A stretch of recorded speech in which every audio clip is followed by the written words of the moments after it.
What's up guys, welcome to Tech Aya, and for today's video tuturuan ko kayo kung paano gumawa ng 12 volts battery pack. So ganito lang po yun mga boss. Kuha lang tayo ng tatlong 18650 na battery. Yan na po yun, naka ready na. Tapos isi-series natin siya. So yung ginawa ko dyan guys, yung yan, negative yan, positive, negative, positive, tapos negative, positive. So try natin kung 12 volts yun. Kung makikita nyo guys, 12 volts nga siya. So i-assemble na natin to guys. And guys, una ilagay muna natin siya sa sa holder niya. Ang tawag dito guys, battery holder 18650. So ang pangalan po ng battery natin guys ay 18650 lithium battery. So kaya natin kailangan ito guys para maayos siyang nakasalansan at hindi siya magdikit-dikit na pwedeng maging cause ng pagsunog. So yun guys, pinapare ko na siya negative, positive. Ayan guys, ulit, negative yan, positive to, tas negative, positive, tapos negative, positive. Ganun yung daluyan niya guys. So pinaikli lang natin yung space nya. So unang-unang guys, kailangan natin lead, mga wires, tapos yung BMS. Sa BMS guys 20 ampere. So unang-una, ayan guys, nag-cut na pala ako ng wire dito Una-una, i-soldered muna natin yung mga wire guys. So yan, babalatan ko muna yan guys, tapos tsaka natin i-soldered isa-isa.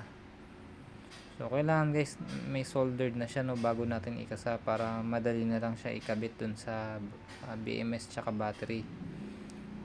Ito preparation na ng wire po natin to. Ayan guys, paikutin natin ganun. Ayan, paikutin natin, tapos tsaka natin siya i-soldered guys. Ayan, make sure yung soldering iron nyo malinis para dumikit talaga.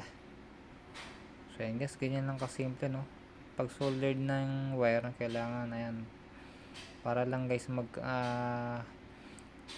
madali siya kumapit ayun yung purpose natin ng pag soldered natin ng wire, para madali na po ikasa. So ganyan lang guys, lahat nung nabalatan nating wire i-solder natin na ganyan.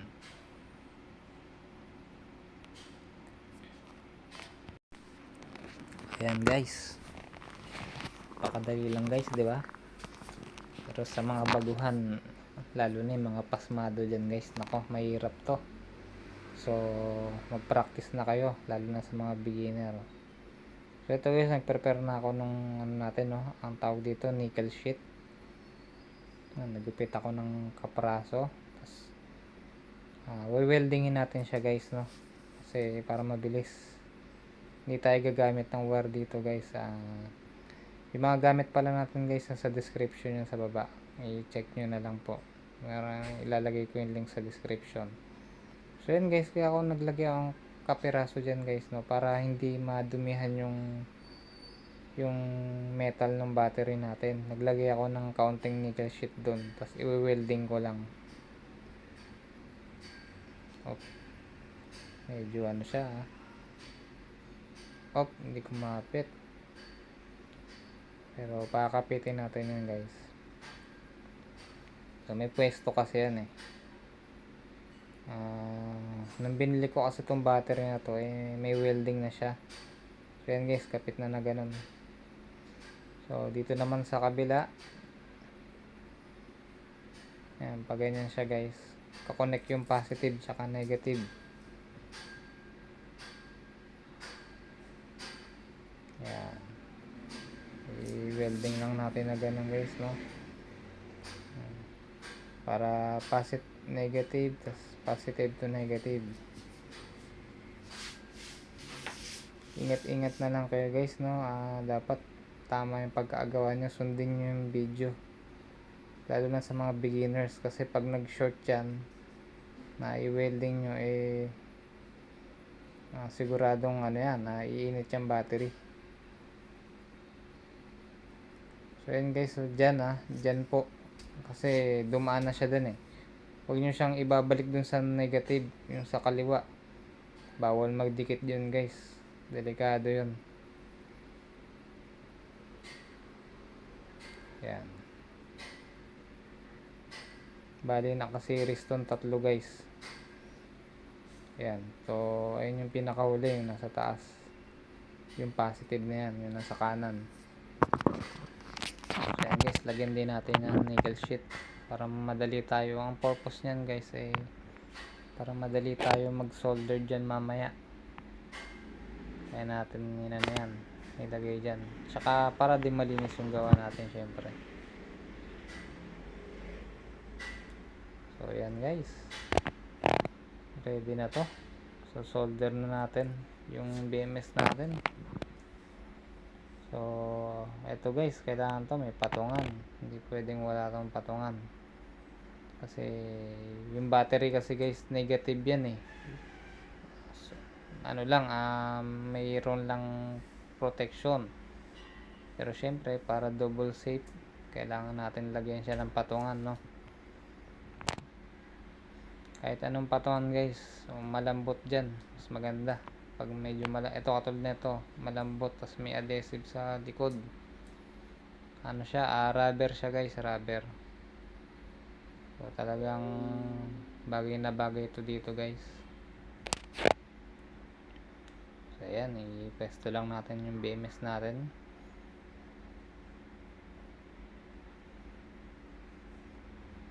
Ayan guys. So yun, ang unang gawin natin guys, lagyan muna natin to ng abangan natin ng LED to, para mamaya madali na lang siya ikasa, hindi na tayo mag-LED. So ito guys yung pinakamadaling paraan guys para madali natin maikabit yan. So yun nga guys, ulitin ko lang, no, hindi kailangan dito hindi ka pasmado. Pag tinignan mo guys, madali lang, di ba? Pero kasi ilang araw ko na yun, matagal ko ng yan, kumbaga sanay na ako guys. Dati kasi uuga-uga yung kamay ko, tapos napakababoy talaga nung gawa ko. Pero ngayon guys, malinis na to guys. Yan o. So kailangan din pala guys yung soldering iron nyo dito madali makatunaw. Yung sa akin guys 100 watts na Lotus brand is nasa description yung link guys. So yan, pesto na natin na ganyan, no. Ayan, ilagay na natin yung sa zero nga pala to guys, itong tinitira ko ngayon. Ayan yung 0 volt negative. So syempre doon natin lalagay sa negative, sa unang negative. Ano yung unang negative? Ito. Yan yung unang negative natin guys, diyan natin ikakabit yun. So ganun din, maglagay muna tayo ng konting LED dyan para madali na ikasa. Ayan guys, madali na niya ikasa guys. Talagang konting lapag lang, konting dampi lang ng panghinang natin luto na agad. So dito guys 4.2 volts dito yun yung positive. So yung tatlo na yan guys, puro positive yan. So yan, negative natin, nakakasa na. Tapos dito guys, papakita ko sa inyo 4.2 volts. Kaya dyan natin ilalagay yung positive. Yan. Papakita ko lang sa inyo guys, no, na 4.2 volts siya. Sabihin punong-puno to. Ayan, 4.1. Ayan, nasa 4 volts. So okay na to guys, puno yan. So dito natin lalagay yan sa 4.2 volts. Yung positive dun sa taas. So ayan, yan pwesto natin ganyan, kasi sa taas yung isa. So dapat pag ganyan yung wire nya.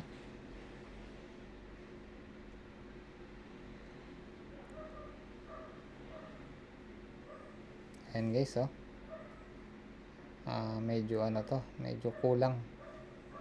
So lagyan natin to guys ng konti pa, konting LED. Medyo nakulangan kasi siya. Yung pag-LED nyo guys, wag sobrang kapal din kasi pangit.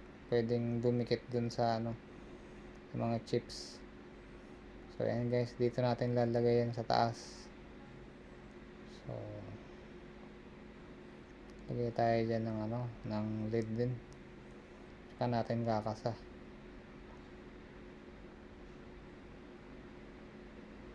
Yan guys, napakadali lang guys, oh.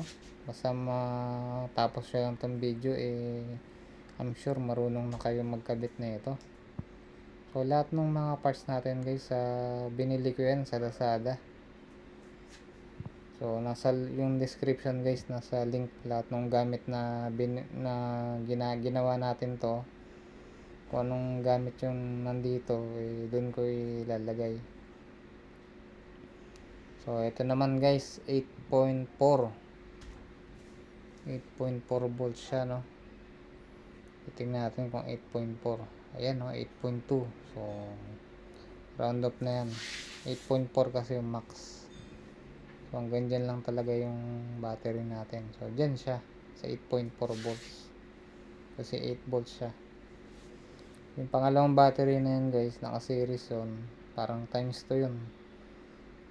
4.2, 4.1 plus 4.1, 8.2 volts. So ganyan pag naka-series guys, mag-a-add yung voltahe, no. Pero yung capacity hindi, ganun pa rin yung capacity niyan. So yan guys, bali ano to guys, ang per battery na ito 1,500 milliampere. So yan. Tapos 12 volts, yung milliampere niya 1,500 pa rin yan. Hindi siya nagdagdag. Ang dagdagan lang guys yung voltahe.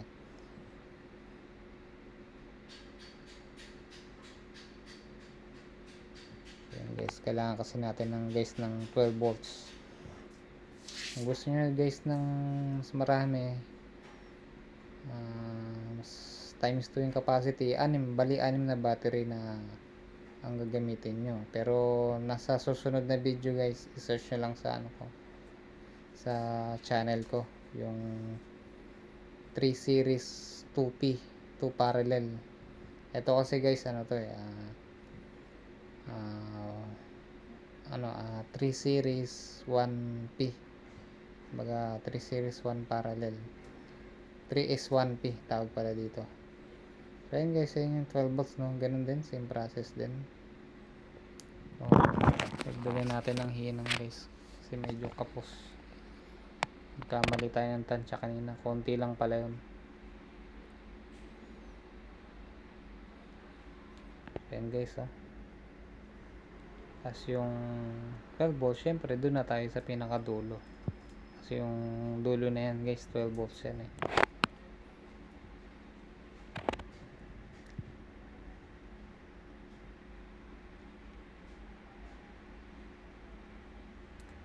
Ayan guys, yung procedure lang naman. Tsaka natin ikakasa yung 12 volts natin. Ito guys, yung BMS na to guys, ayun yung pumoprotekta pala sa baterya natin para hindi mag over discharge tsaka overcharge, para hindi masira yung baterya natin, no? Siya yung nagko-control sa charging sa discharging system. So yan, tingnan natin yung output guys. Dito yung yung discharge and charge. So itong output na to guys, dapat to 12 volts. Ayan yung dalawang yan. So yun, 12 volts. Ayos guys, ibig sabihin good yung ginawa natin. Walang palya yung ginawa natin guys, malinis na malinis. So ito guys, nag-prepare na ako ng mga DC plugs, no. Yung mga DC plugs natin. Ito yung para sa charging saka discharge. So yan guys, yung discharge guys, yun yung kung saan mo siya gagamitin. So dapat yun male. So dito muna tayo guys, dagdagan ulit muna natin to, medyo konti siya eh. So yan guys, kakasa na natin. So yung minus dyan, negative, tas yung plus, kung may nakikita kayo sa bandang kanan, plus, positive dun. So may guide naman tayo guys sa BMS kung saan natin kakabit yung wire. So ayan, kulay red, positive. So maganda guys, na color coding din yung wire natin, no? Para hindi tayo malito. Yan guys, okay na. Tester natin to kung good yung connection nya, no?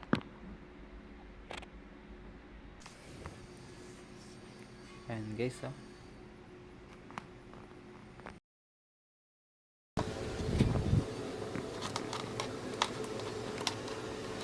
Yan guys, no? Kinuha ko ng DC plugs, yung male. Binalitan ko na rin siya guys, para kaksa na natin dito guys.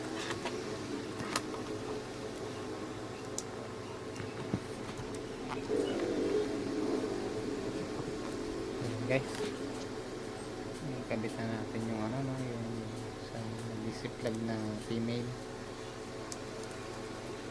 So yan din, positive negative lang din yan guys. Wag kayo magkakamali guys, no? Wag po kayong magkakapalit, kasi masya-short po yung, masira po yung BMS natin. So ito guys, no, parallel lang naman to, negative to negative, positive to positive. So since maayos yung color coding natin, hindi na tayo may hirapan guys kung saan siya lalagay. So pula sa pula, black sa black lang naman to guys. Yan guys, in-order ko na, no? Para hindi siya maghiwalay. So yan, pula guys, no? Ito guys, may technique tayo dito. Yan, ganyan to lang, no?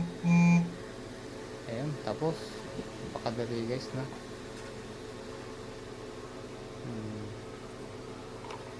Yan guys, ganyan lang guys yung pag solder ng nakadiretso, no? Para malinis yung gawa natin, hindi pa liko-liko. So yan, saka natin siya mamaya dito i-seal. Pakita ko lang sa inyo kung gumagana na to. Ayan, 12 volts, okay, good. Yung plug naman 12 volts, okay, good. Mali pala to guys, palitan natin siya ng female plug yan na ikas ako. So ito yung guys yung female, no? Ayan, diyan natin ilalagay yung charger natin. Testing natin. Okay, 12 volts, good. So ito guys, last step na lang tayo. Isisilyado na natin yung baterya natin, no? Ako na yung wire, i-selyan natin yung wire. Ayan guys, oh. Ayan lang po kadali ang very satisfying yung pag-selyan natin yung wire. Pwede mo mag-dikit-dikit sa ganyan na, no? Ito yung PDCM natin, sheet natin.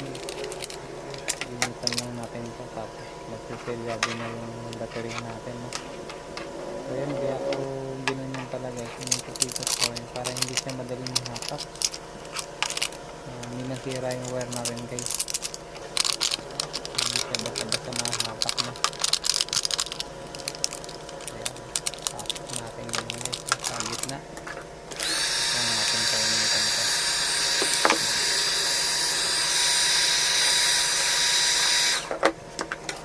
Ang gawin naman nakasimple guys, so syempre doble natin yan para wala talagang singaw. Ayan, parang silyado na yan guys, no? Palinis yung pagkagawin natin guys. Ayan guys, charger. Check na natin. Okay naman. 5.35. Okay guys, walang problema guys.